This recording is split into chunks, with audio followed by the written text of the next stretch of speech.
Hello, everyone. Hello, hello. Welcome. Join me again as we come together for today's workshop about eroticism in hard times. And I really want to meet you exactly where you are. I want to put words to our experience, or at least help you formulate, articulate, frame some of the elements of your experience at this moment because it helps. It helps for us to have language. From the pandemic to climate crisis to crimes against humanity, severe burnout, we are all living through some form of collective trauma. And I've heard so many people who are experiencing a kind of existential dread.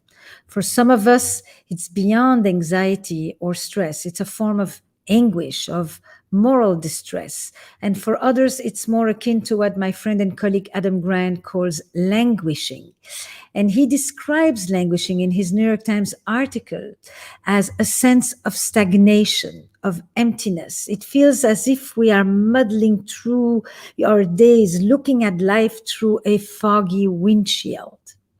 It's the opposite of flourishing, or what he calls flow, or what I often, or always actually, call the erotic. In my words, languishing is the opposite of eroticism. So let me explain. We're all coping with the experience in different ways. So you may have noticed that you're shutting down, that you're disconnecting, that you're numbing yourselves with substances or binge watching or doom scrolling or spending too much time on social media or continuously keeping yourself updated on the latest of COVID information or anything to prevent your difficult thoughts and feelings from bubbling over the surface. And I want to propose a few generative ways to counter the flatness or the dread. Look, families, communities, individuals have forever had to face adversity and cultivate hopefulness in the midst of crisis, in the midst of disasters. And they did it by holding on to the erotic, by experiencing, acting on affirmative, life affirming experiences of life. Not just the erotic self, but the erotic as a whole, these life affirming expressions that are part of resilience. What? You may say, erotic? What does erotic have to do with all of this? So I want to tell you, it has a lot to do with this. And today's workshop is all about eroticism in hard times. But first, housekeeping. Let me introduce these workshops. Everyone, thank you for joining me. Letters from Esther Life. It's a monthly workshop series that helps you reflect, act, and develop greater confidence and relational intelligence in all of your relationships. The series happens once a month, monthly, on YouTube and Facebook Live. For more letters from Esther, you just simply go to estherperel.com/blog. And I invite you to join me every month here on YouTube and on Facebook to discuss the newsletter live. So we read it, we talk about it, we exchange, we converse, we integrate, we do a whole process here. But before we start, maybe you consider reaching out to one person who you know may benefit from joining you in this workshop today. And as always, I encourage you to take notes in a notebook dedicated to these workshops and to anything else in your life that helps you develop relational intelligence. And if not pen and paper, whichever form of note-taking you do at this moment. If you like what you learned today, please like and subscribe to my YouTube channel. You can find all the buttons for that below this video. And this month, I'm focusing on eroticism in hard times, not only because it feels like it's the right topic for the moment, but also because it will be a major topic of my annual Sessions Live conference. Sessions Live is a conference that we have yearly that invites therapists, coaches, all wellness and mental health providers It's a virtual conference, 3 Saturdays in November.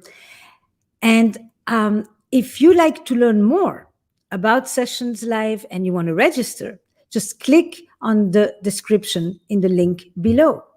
And stick around, because today I also want to invite you with a short Q&A so that we can really talk in real time. Okay, now let's go back to eroticism in hard times. And maybe we start by defining what is eroticism. At least, how do I choose to define it? But I'm not alone, and I'm not the first one either. I look at eroticism as a life force, as an energy that infuses us with a sense of aliveness, of vibrancy, of vitality, of creativity, spontaneity, curiosity, imagination, and so much more. It's that side of our set of fundamental human needs, which lives side by side with the side of us that is looking for security and safety and predictability and familiarity. This is the erotic side, home and journey, known and unknown, familiar and surprising. Too often, I think that we do a disservice when we define eroticism in this narrow meaning, by we just connect it to sexuality. And partly it's because when you do have blissful sexuality, it connects us with all of that. That blissful, transcendent experience incorporates all these elements of the erotic. But eroticism is so much more than sex. I would say that eroticism is to sex what poetry is to language. And that's an idea that I've interpreted from one of my favorite poets, Octavio Paz, the Mexican poet. But my ideas about eroticism have been inspired by many influential authors. And I would be completely remiss if I didn't start with Audre Lorde, who made this very important distinction brilliantly when she wrote, "We tend to think of the erotic as an easy, tantalizing sexual arousal. I speak of the erotic," she says, "as the deepest life force, a force which moves us toward living in a fundamental way."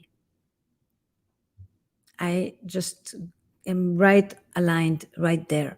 For me, the focus on eroticism as a life force is so important because it implies a sense of resistance against death.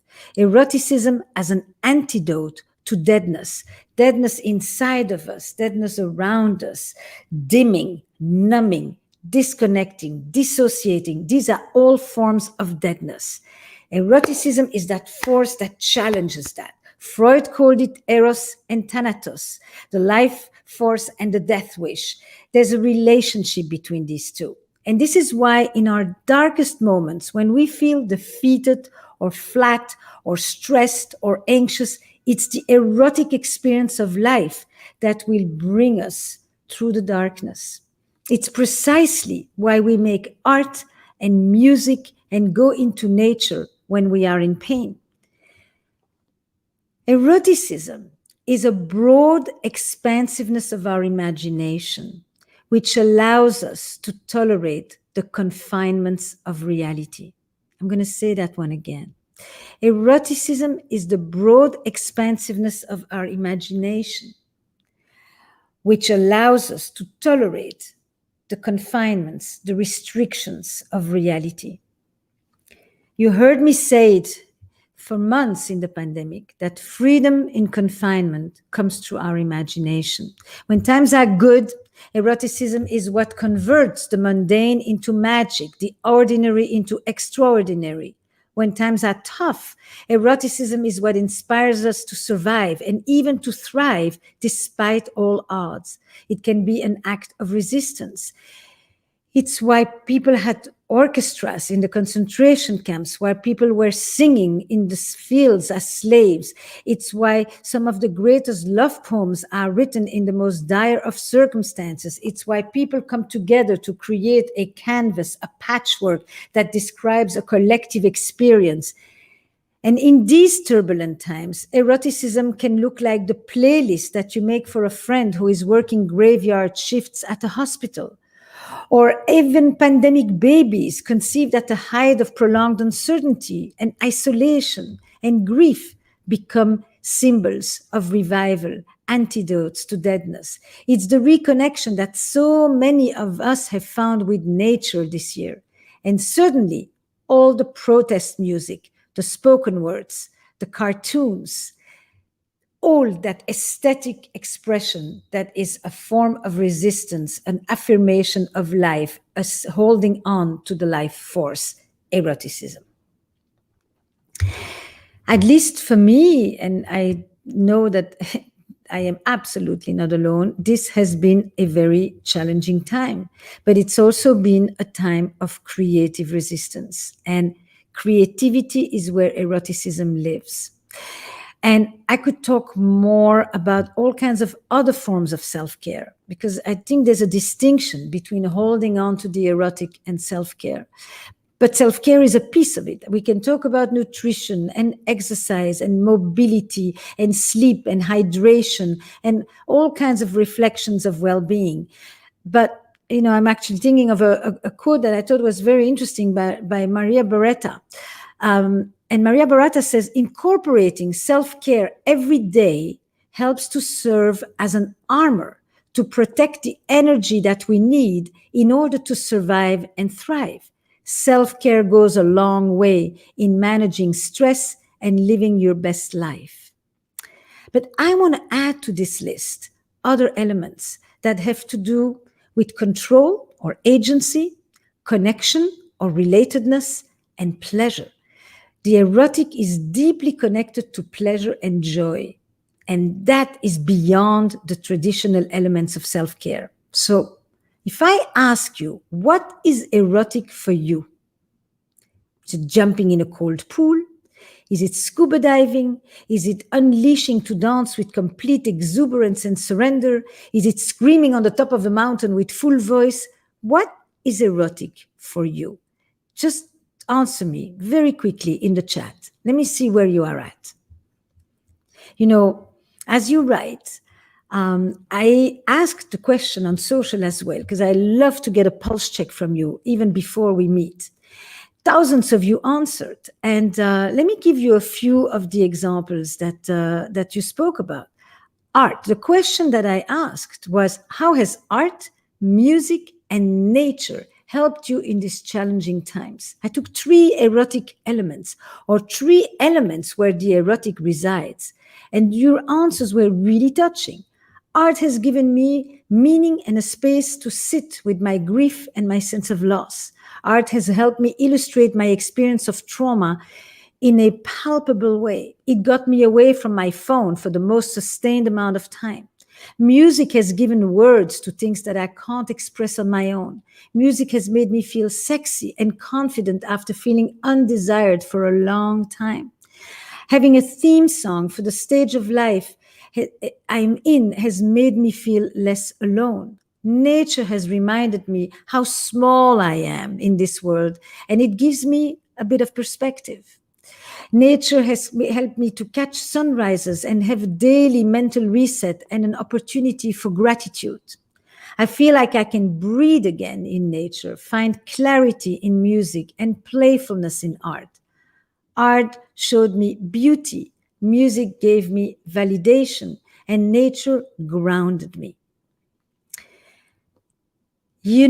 Grounded me. I have to tell you, this annual conference, Sessions Live, that I'm organizing this year for all of you, and especially all of you mental health professionals, is titled The Great Adaptation: How We Can Stay Grounded When the Ground is Moving.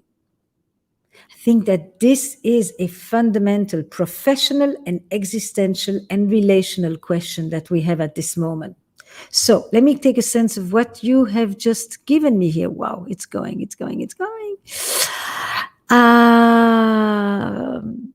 Yoga is erotic. Feeling the wind on my body, absolutely. Dancing with abandon. Unity. Painting with a specific blue, even more precise. Dancing with abandon, playing music, nature, sunrises, spontaneity, yoga, sensuality, adding poetry, making surprises for my loved ones, listening to the instrumental music. Nature is just so beautiful. A lot of dancing responses. Yeah, a lot of dancing responses. Being funny with my best friend, reading in the woods. I've never been as erotic as I have been this year and a half. I used to feel excitement about life. Erotic is waking up and stretching fully in my body, walking naked and staring at my body, looking at the new lines and curves that are there now that I'm older, eating food with patience and savor. Yes, savor, slow pleasure, let it sink. Planting and being in nature. Yes, yes, a lot of planting this year, a lot of seeing things grow, seeing things emerge, seeing development outside. Erotic is coming back to life from leukemia and feeling more alive than ever just because I deserve it without doing anything. I wish you all the best. And I wish you to stay healthy. Art has helped me restore a 100-year-old cedar chest that once belonged to my great-grandmother. Morning walks, trying something new, absolutely. The experience of novelty, of risk, of surprise, of learning something, all of that expansiveness is part of the erotic. Cooking, open spaces, open, internal open spaces and external open spaces. So before I transition to our live Q&A, I want to give you a little home exercise. And these are prompts that are designed to help you invite eroticism into your life at any moment when you may find it helpful. Because here are many of you who responded, but some of you have a more challenging time with this. So I want to give you something practical that you can do right away. And if you practice this, it will become a coping mechanism that actually helps much more than binge watching or doom scrolling. Engaging in eroticism during hard times is about all of what we read here. It's about tuning into your surroundings and allowing your imagination to expand into your reality. You know, back to Octavio Paz, who wrote that eroticism reveals us to another world, inside the world. The senses become servants to our imagination, telling us to see the invisible and to hear the inaudible. When we can see the invisible and hear the inaudible, we're in touch with magic. So here are a few things for you to try. Intentionally move away from the screen and tune into the space around you instead. Look at the sky. Look at the people walking on the street. Look at the flower that's right in front of you. Look at the grass. Look at the rocks. Let the wind, feel the wind that is actually on your skin. Reconnect with the environment around you. It's incredible how this prevents us from being in touch. Put your feet in the grass, uncurling your toes, sustained watching at the sky. Just look and watch the clouds, the movement. That whole thing is a slow movement that also deeply connects us to the erotic. Explore the love poetry, especially the ones that was written in war or famine or plague. Play with children, or just sit on a bench in a playground and watch children play. Play with pets, yours, or enter a pet park, a dog park, and just watch people play or play with them. Animals, children have in them that unself-consciousness, that unboundedness that connects to the erotic. Grow plants and observe them. Turn in to yourself by noticing the warmth of your skin. That's the stuff that so many of you were describing. The senses, just a very, very slow touch along the arm to connect finger and skin and sensation, and therefore groundedness, embodiment, existence. Tune into your breath, of course, because breath is what we do essentially to know that we are alive. But all the embodiment practices, all the generative somatics, look at the work of Prentice Hempel, you know, that combines these generative somatics, the healing, the social justice, dancing, Look at the work of Amber Ryan and the healing house, to physicalize your emotions that she brings, the energetics and the wholehearted empowerment. It's called 360 Online Labs. So lots of things are available if you are still in confinement, or if you lack community. You can, in real time, you can connect with online communities. And with that, I want to transition to the Q&A.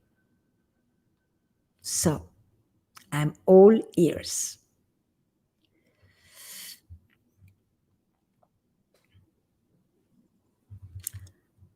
I'm going to wait till you all come in.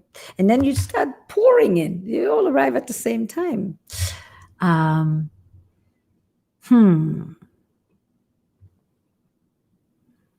Yep.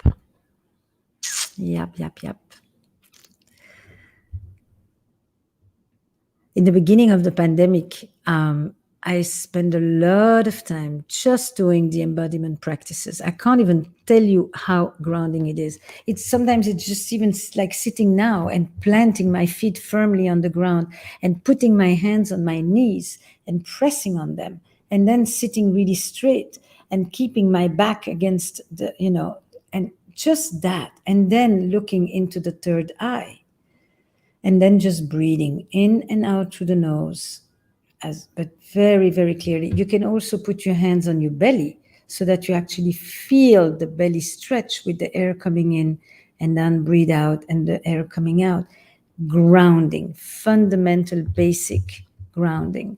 So what is the best way to connect with your eroticism when you are afraid to do so? Can you give tips for reconnecting with vulnerability after trauma? How can you overcome loneliness? What's the most powerful form of eroticism for me, for you personally? I do think that I'm going to go to your first question. The best way to connect with it when you are afraid, listen, you can do it in two ways. You can start with the easiest, or you can start with the most challenging. You pick. So for some of us, starting with the easiest, and it's the same one, right? Is just to do gentle stroke. You can even just hover above your arm. I hover, I do energetic touch. I don't even touch it, but I am so completely concentrated and focused on how I am hovering over. Or I can do the most gentle, slow touch. You can also look at the work of Chen Lizra of Sabrosura. Very, very beautiful method to help you connect with the sensual and the erotic. But this can be for some of us the most difficult or the easiest. Breath can be for some of us the most difficult or the easiest. I think just sometimes just laying down and looking at the sky and noticing, allowing the immensity of it and the smallness of us, or just putting the feet in wet grass, or standing in the shower and just completely observing and noticing, what you like on your forehead, on your head, on your neck, on your shoulders. It's real awareness of your body. I do think that it starts there, at the connection to the erotic, but connected with pleasure. Not just connected with it's good for you or it's healthy. Not just the puritanical approach to the body. The pleasure that is connected to it is part of the healing. And pleasure is not just self-care. Some people consider self-care going to exercise, but they don't necessarily enjoy it while they do it. They enjoy the results of it. That's not the same. Savoring is the word I'm looking for here, right? What is the best way to connect to eroticism? So I spoke with you on that. How can you overcome loneliness? Look, you don't overcome. I would simply say this. If you feel too alone, go sit on a bench in a park and start talking with the person who sits next to you, if you think that it's someone with whom you can have something to share. Or go into the dog park and start talking with people about their pets. They always will want to talk to you. Or stay a little longer in the store. It's small moments of connections first. From there, you may find that one person is going to continue walking with you, and then is going to want to go and have coffee with you. And then from there, it's going to develop into a friendship. Call somebody that you haven't spoken to in a long time and get over I don't know if they still think of me, if they remember me, it's been so long, I missed a moment. Just call and just say, I realize we've been out of touch, or just drop a line, whichever way you want to do it. I like the call. I think the voice is extremely important. Hearing someone is very different in overcoming loneliness than just reading someone. Both of them are efficient and very nurturing, you know. Read the letters of that people have written to you over the years, you know, when you miss them or when they're no longer there. But it's very concrete gestures, you know. Go and listen to music with other people live so that you share an experience with people, because sometimes we can feel lonely because we feel like everybody else is out there having a life and I am so disconnected, and there's such a chasm between me and the person that is standing right there. Like, I feel so far away from people. So it's steps of how you come closer to people. It's asking one friend to introduce you to another friend. It really is a different sense of the word networking. It's networking not for the interest of what they can do for you, but for the joys of connecting with them and them with you. And you can say, I'm shy, and you can say, this isn't easy for me. You're not the only one at all, you know.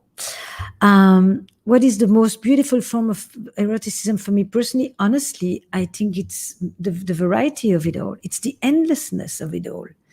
It's not one specific thing. Yes, I resonate very much with music, probably more than visual arts, because I'm very auditory. But it's also the wind, it's nature, it's the ocean, it's water, it's the elements, it's a lot of different things. Moments when I say, wow, it's that stance, you know? It's just beautiful. Brene Brown asked me yesterday, was we were recording for the podcast, you know, what's my favorite meal? And I said, it has nothing to do with the food. It's the one where a group of people are together around the table, enjoying each other's company, stimulating each other, making each other laugh, holding each other when they cry. It's the community around that makes the meal.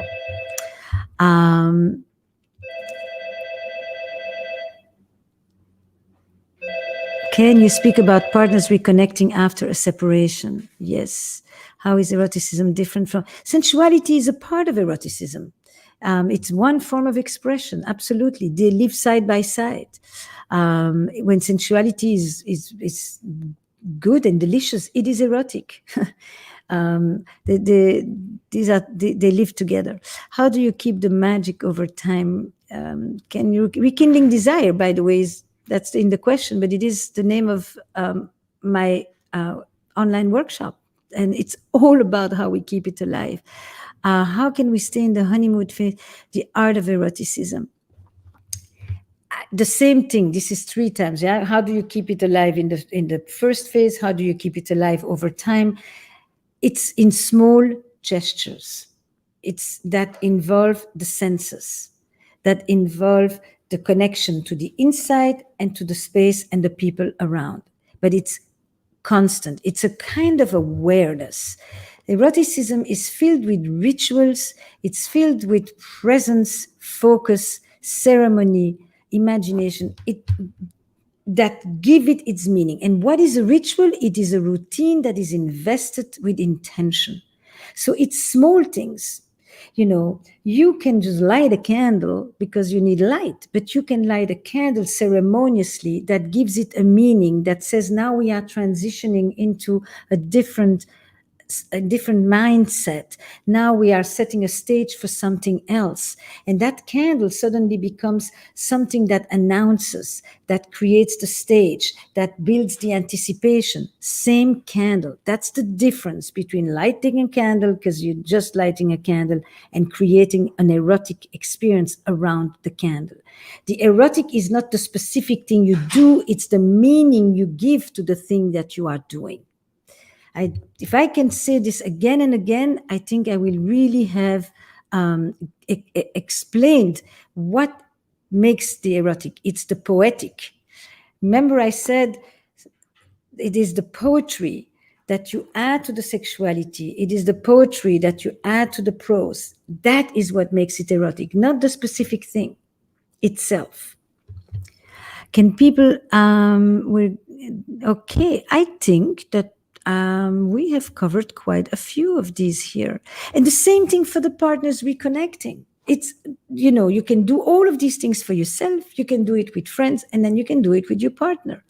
It's that you bring back all kinds of behaviors and now you invest them with a level of energy and intentionality and poetry and playfulness that's going to make it become erotic. You can have a meal that's just eating, and you can have a meal that becomes welcoming, celebrating, gratitude, pleasure, joy, all of that. So you find the things that you've done, that you did in your honeymoon phase, and you bring them back right here. And with that, I say goodbye.